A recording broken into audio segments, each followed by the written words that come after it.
Hello student, कैसे हैं आप? आई होप आप सभी अच्छे होंगे। प्यारे बच्चों, जैसा कि हमें पता है कि 25 मार्च से आपकी परीक्षाएं स्टार्ट होने वाली हैं। सबसे पहले आप सभी को ऑल द बेस्ट। आशा करता हूं सभी की परीक्षाएं बहुत अच्छे से जाएं बच्चों।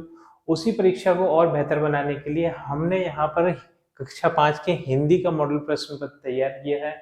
इस प्रश्न पत्र से आपको बच्चों एक आइडिया मिलेगा कि आपका प्रश्न पत्र कैसा रहने वाला है हिंदी का। ठीक है, तो बिल्कुल भी देर ना करते हुए बच्चों समझ लेते हैं इस प्रश्न पत्र के बारे में।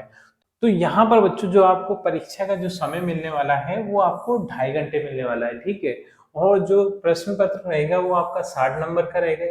ठीक है, 60 नंबर इसमें पूर्णांक होंगे और कुल प्रश्नों की संख्या इसमें रहेगी 24। ठीक है, यहाँ पर आपको अपना अनुक्रमांक भरना है। सबसे पहले अंकों में, इस जगह पर अंकों में भरना और इस जगह पर शब्दों में। ठीक, यहाँ पर साला का नाम, डाई स्कोर, परीक्षा केंद्र का नाम और परीक्षा दिनांक, इस तरीके से आपको इस पूरे फॉर्मेट को तैयार कर लेना है बच्चों। फिर देख लेते हैं अब कि इसमें जो प्रश्न उत्तर आपके रहने वाले हैं वो किस तरीके के रहने वाले हैं।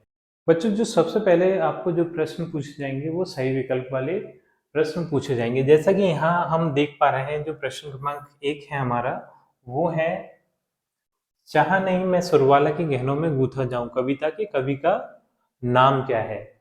तो ये जो कविता है बच्चों वो आपका पहला ही पार्ट है, पुष्प की अभिलाषा। तो जो पुष्प की अभिलाषा कविता है उसके जो कवि हैं वो हैं माखनलाल चतुर्वेदी जी। ये पहला वाला विकल्प आपका सही है, यही आपका उत्तर है। ठीक है, जो दूसरा प्रश्न है बच्चों, ये है पानी का पर्यायवाची शब्द है। तो पानी का पर्यायवाची शब्द है बच्चों ये बा जल। ठीक, तीसरा प्रश्न है पंडित ईश्वर चंद्र विद्यासागर का जन्म कहाँ हुआ था। तो इनका जन्म हुआ था बच्चों कोलकाता में। ठीक, चौथा है जिन शब्दों के एक से अधिक अर्थ निकलते हैं उन्हें कहते हैं। तो जिन शब्दों के एक से अधिक अर्थ निकलते हैं बच्चों उन शब्दों को हम बोलते हैं अनेकार्थी शब्द, यानी एक से अधिक शब्द निकल रहे हैं इनके। ठीक है, पांचवा है हामिद ने मेले से अपनी दादी के लिए क्या खरीदा था। तो हामिद ने अपनी दादी के लिए बच्चों चिमटा खरीदा था, जिससे कि उसकी दादी जब रोटियां बनाती थी तो उसके दादी के हाथ जलते थे। तो वो चाहता था कि मेरी दादी के जब चिमटा आ जाएगा हाथ में तो उनके हाथ नहीं जलेंगे। तो इसका सही उत्तर हो जाएगा चिमटा। ठीक, जो अगला प्रश्न है बच्चों छठवा, यह है रिक्त स्थानों की पूर्ति कीजिए। तो यहाँ पर जो पहला नंबर का रिक्त स्थान है, क्या नंबर का, ये है सूर्य से हमें डैश प्राप्त होती है। तो सूर्य से हमें रोशनी प्राप्त होती है। ठीक, ये यहाँ पर आ जाएगा रिक्त स्थान में। खा नंबर वाला है पूरे 30 रोजों के बाद डैश मनाई जाती है। तो 30 रोजों के बाद बच्चों ईद का त्योहार मनाया जाता है। ठीक है, तो यहाँ पर ये ईद हमारा सही हो जाएगा। ठीक है, ग नंबर वाला है डॉक्टर भीमराव अंबेडकर को डैश उपाधि दी गई थी। तो इन्हें दी गई थी भारत रत्न की। ठीक, बच्चों जो ग नंबर वाला रिक्त स्थान है वो है अन्याय देखकर आजाद का डैश खोलने लगा। तो अन्याय देखकर आजाद का खून खोलने लगता था। ठीक है, तो यहाँ रिक्त स्थान में खून आ जाएगा। और जो ऋण नंबर वाला रिक्त स्थान है वो है उज्जैन डैश में श्रेष्ठ है। तो उज्जैन सभी तीर्थों में श्रेष्ठ श्रेष्ठ माना जाता है। ठीक है, अब जो 7 नंबर वाला प्रश्न है ये है रेखांकित शब्दों का वचन बदलकर लिखिए। वचन बदलने का मतलब ये है कि यदि कोई वाक्य एक वचन में दिया है तो उसे बहुवचन में हमें बदलना है। जैसे कि का नंबर वाला है ये है पेड़ की छाया शीतल होती है। तो इसे हम, ये पेड़ क्या है एक वचन में दिया है हमें। ठीक है, इसे बहुवचन में बदलना है। तो यहाँ पर हो जाएगा पेड़ों की छाया शीतल होती है, पेड़ों। ठीक है, पेड़ों की छाया शीतल होती है, ये हो जाए।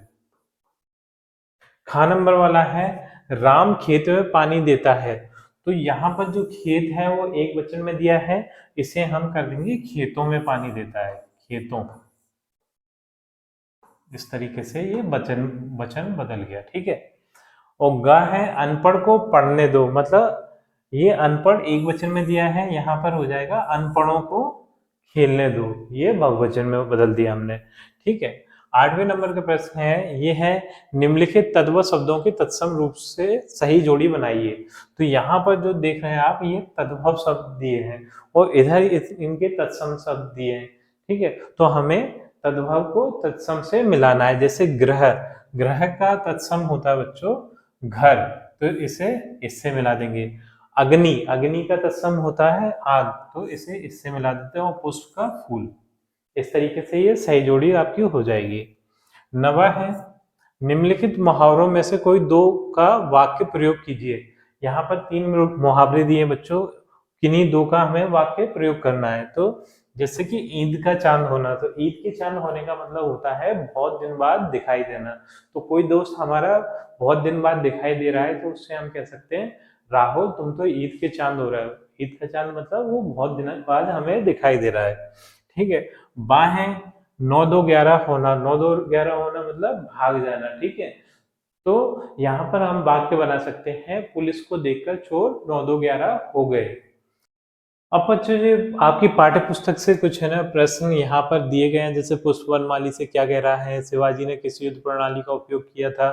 ठीक है। इन प्रश्न उत्तरों को आपको अच्छे से याद कर लेना है, जिससे कि आप अपने परीक्षा पत्र में इन्हें लिख पाए। ठीक है।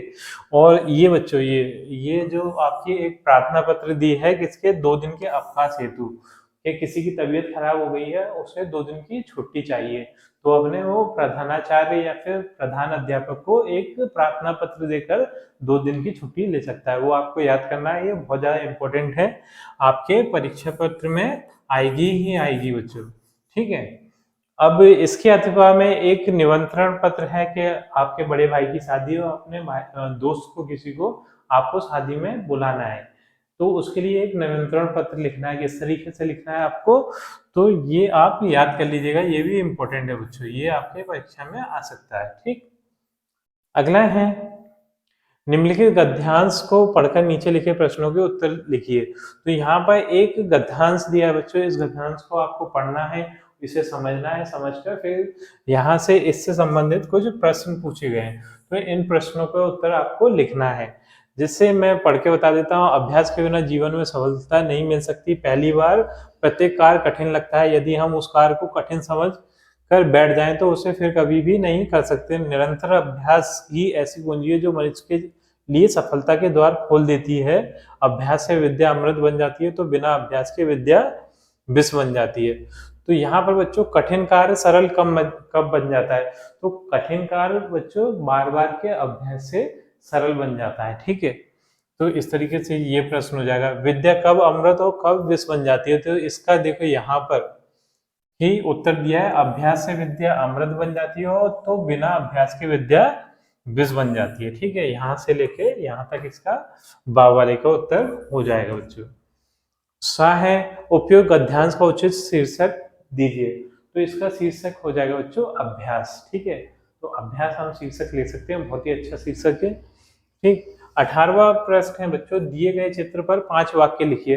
तो कहीं से भी आपको एक चित्र दे दिया जाएगा। ठीक है।